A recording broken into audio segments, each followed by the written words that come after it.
उत्तर प्रदेश के एक छोटे से कस्बे बक्सरपुर में शहर से दूर एक पुराना वीरान सा मसान घाट था। लोग कहते थे कि शाम ढलते ही वहां एक औरत की दहाड़, एक लड़की की चीख और कभी कभी घुंघरुओं की आवाज सुनाई देती है।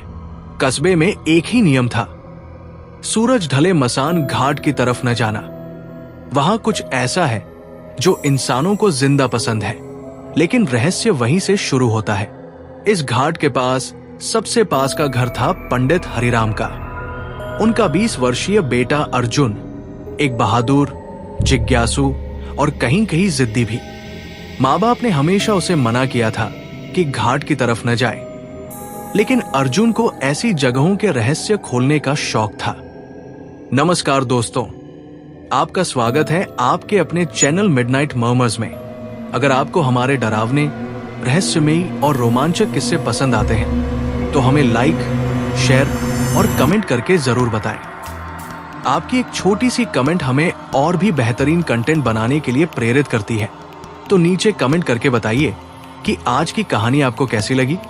और हाँ, अगर आप ऐसी भूतिया, खौफनाक और दिल दहला देने वाली कहानियां सुनना चाहते हैं तो चैनल को सब्सक्राइब जरूर कर लें और बेल आइकन दबाएं, ताकि अगली बार जब कोई नई कहानी आए तो आपको सबसे पहले पता चले। आपका हर सब्सक्रिप्शन हमारे लिए बहुत खास है, तो चैनल को सब्सक्राइब करें। एक रात करीब 2:30 बजे अर्जुन अचानक चौंक कर उठ गया। बाहर हवा अजीब तरह से सरसराती हुई चल रही थी।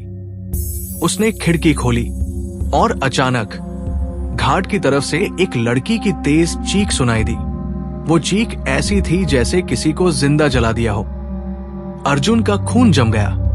तभी उसे याद आया, पिताजी ने हमेशा कहा था, बेटा, रात को मसान घाट में जो चीख सुनाई देती है वो इंसान की नहीं होती। लेकिन उस दिन अर्जुन खुद को रोक नहीं पाया। हाथ में टॉर्च ली और चुपचाप घर से निकल गया। घाट के पास जाने से पहले ही उसे अजीब सा कुत्तों का रोना, उल्लुओं की आवाज और दूर जलती हुई चिता जैसी रोशनी दिखाई दे रही थी। जब अर्जुन घाट पर पहुंचा, वहां कोई चिता नहीं थी, कोई इंसान नहीं था, सिर्फ ठंडी राख, टूटी चिताएं और लाल रंग का सिंदूर बिखरा हुआ। लेकिन तभी टक टक टक किसी के पैरों में बंधे घुंघरू की आवाज सुनाई दी। अर्जुन ने टॉर्च उस दिशा में मारने की कोशिश की, लेकिन टॉर्च फड़फड़ाने लगी और बंद हो गई। कुछ सेकंड बाद उसके पीछे से एक ठंडी हवा का झोंका आया और ऐसा लगा कि किसी ने उसके कंधे पर हाथ रखा हो। अर्जुन पीछे मुड़ा और वहां कोई नहीं था। लेकिन तभी सामने वाले पेड़ के नीचे एक सफेद साड़ी पहने औरत खड़ी थी। चेहरा पूरी तरह ढका हुआ, सिर्फ लंबे बाल जमीन तक फैले थे और उसके पैरों में खून टपक रहा था। अर्जुन के पैरों तले जमीन खिसक गई। वो औरत धीरे धीरे उसकी तरफ चलने लगी।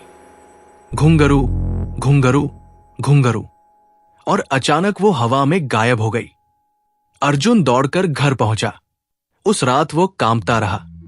अगली सुबह अर्जुन ने सारी बात अपनी मां को बताई। मां डर गई। ये वही है, मसान की दहकन। अर्जुन चौंका। दहकन? मां ने धीमे से कहा, पिछले 15 साल से मसान घाट में एक औरत का भूत भटक रहा है। वो औरत आग में जलाई गई थी, उसकी आबरू लूटी गई थी। वो बदला पूरा होने तक किसी को चैन से नहीं रहने देती। अर्जुन ने पहली बार इतना गंभीर भूत प्रेत किस्सा सुना था, लेकिन उसे ये कहानी अधूरी लगी। वो सच्चाई जानना चाहता था। अर्जुन ने गांव के सबसे बूढ़े आदमी दादू सोमलाल से बात की। सोमलाल ने बताया, 15 साल पहले इसी घाट पर एक लड़की की शादी हो रही थी। उसका नाम था रूहानी। बहुत सुंदर, पर उसी रात कुछ हैवानों ने उसे जिंदा जला दिया। मरी नहीं वो, उसकी चीख आज भी सुनाई देती है। अर्जुन के रोंगटे खड़े हो गए। लेकिन उसकी आत्मा क्यों भटक रही है? अर्जुन ने पूछा। दादू ने ठंडी सांस ली, क्योंकि उसकी लाश कभी मिली ही नहीं। उस रात अर्जुन ने फैसला किया कि वो फिर घाट जाएगा। लेकिन इस बार वो अकेला नहीं था। उसका सबसे अच्छा दोस्त रोहित भी साथ गया। घाट पर पहुंचते ही दोनों को लगा कि हवा कह रही हो, वापस चले जाओ, नहीं तो तुम भी जला दिए जाओगे। अचानक घुंघरुओं की आवाज फिर से सुनाई देने लगी। रोहित ने डर कर कहा, अर्जुन, ये ठीक नहीं है। लेकिन अर्जुन आगे बढ़ा और तभी सामने की टूटी चिता में आग जल उठी। खुद ब खुद चिता में से एक लड़की का हाथ बाहर निकला, जैसे कोई जिंदा जलकर बाहर निकलने की कोशिश कर रहा हो। रोहित चीख पड़ा, भाग अर्जुन, भाग। लेकिन अर्जुन वही जड़ हो गया। चिता की आग बुझी और राख में से एक काली परछाई उठी। लड़की के जले हुए चेहरे पर सिर्फ 2 सफेद आंखें चमक रही थी। परछाई ने एक झटके में अर्जुन का कंधा पकड़ लिया। रोहित बेहोश हो गया। अर्जुन भी बेहोश होकर गिर पड़ा। सुबह अर्जुन और रोहित दोनों घाट के किनारे पड़े मिले। लोग इकट्ठा हो गए, लेकिन सबसे डरावनी बात यह थी कि अर्जुन के हाथ पर लाल रंग से लिखा था, मुझे मुक्त करो, नहीं तो सब मर जाएंगे। उस रात अर्जुन को सपने में वही जली हुई लड़की दिखाई दी। वो बोली, मेरा नाम रूहानी है, मेरा कत्ल करने वाले आज भी जिंदा है, मुझे मुक्ति दो अर्जुन, वरना इस गांव में कोई नहीं बचेगा। अर्जुन पसीने पसीने होकर उठा। अब ये मामला सिर्फ डर का नहीं, एक आवाज का था, एक इंसाफ का था। और अर्जुन ने फैसला कर लिया, वो रूहानी के हत्यारों को खोज निकालेगा। अर्जुन ने खोजबीन शुरू की और पता चला कि रूहानी को जिसने जलाया था वे 3 लोग थे। ठाकुर बलिराम गांव का मौजूदा प्रधान और अर्जुन का अपना चाचा राम सेवक। अर्जुन सदमे में था। उसका अपना चाचा इस कांड में शामिल था। उसी रात अर्जुन अपने चाचा से बात करने गया, लेकिन चाचा के घर पर ताला लगा मिला। लोगों से पता चला तीनों आरोपी पिछले 2 दिन से गायब है, लेकिन असली सच अभी बाकी था। अचानक गांव में एक के बाद एक चीखें सुनाई देने लगी। पहले ठाकुर बलिराम की लाश खेत में मिली, पूरा शरीर जला हुआ, जैसे किसी ने दोबारा चिता में फेंका हो।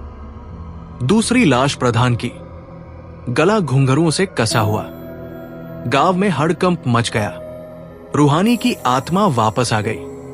अर्जुन को अब डर से ज्यादा गुस्सा आ रहा था, लेकिन उसका चाचा राम सेवक अभी तक गायब था।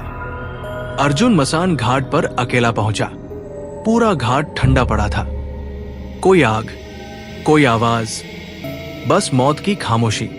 अचानक घाट के बीचों बीच एक लाल चुनरी उड़कर अर्जुन के पास आई।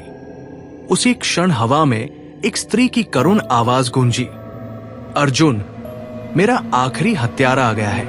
अर्जुन ने पीछे मुड़कर देखा। उसका चाचा राम सेवक वहां खड़ा था, हाथ में बंदूक लिए। राम सेवक चिल्लाया, जो काम रूहानी ने नहीं किया था वो तू आज करने वाला है। तू बहुत जान गया है अर्जुन। उसने बंदूक चलाई, लेकिन जैसे ही गोली निकली पूरा घाट कांप उठा। लाल चुनरी हवा में घूमी और अचानक रूहानी की आत्मा अर्जुन के सामने प्रकट हो गई। वो सीधी राम सेवक पर टूट पड़ी। चाचा चीखता रहा, पर आत्मा ने उसे नदी में खींचकर डुबा दिया। तीनों हत्यारे मर चुके थे। अर्जुन घुटनों पर गिर पड़ा। रूहानी की आत्मा उसके सामने खड़ी थी। उसका जला हुआ चेहरा धीरे धीरे चमकने लगा। हड्डियों की आवाज आई और वो एक सुंदर चमकती हुई रोशनी में बदल गई। रूहानी ने मुस्कुराते हुए कहा, धन्यवाद अर्जुन, अब मेरी पीड़ा खत्म हो गई। अब इस घाट पर कोई चीख नहीं गूंजेगी। तुमने एक मरी हुई आत्मा को इंसाफ दिया है। और अगली ही पल रूहानी की आत्मा आकाश में विलीन हो गई। उसी क्षण 15 साल बाद मसान घाट की जली हुई राख से एक सफेद कमल उगाया, जिस पर हल्की सी रोशनी चमक रही थी। लोगों ने कहा, अब मसान घाट शापित नहीं, पवित्र बन गया है। अर्जुन ने गहरी सांस ली। उसने एक भटकती आत्मा को मुक्ति दिलाई थी और गांव में पहली बार शांति लौटी।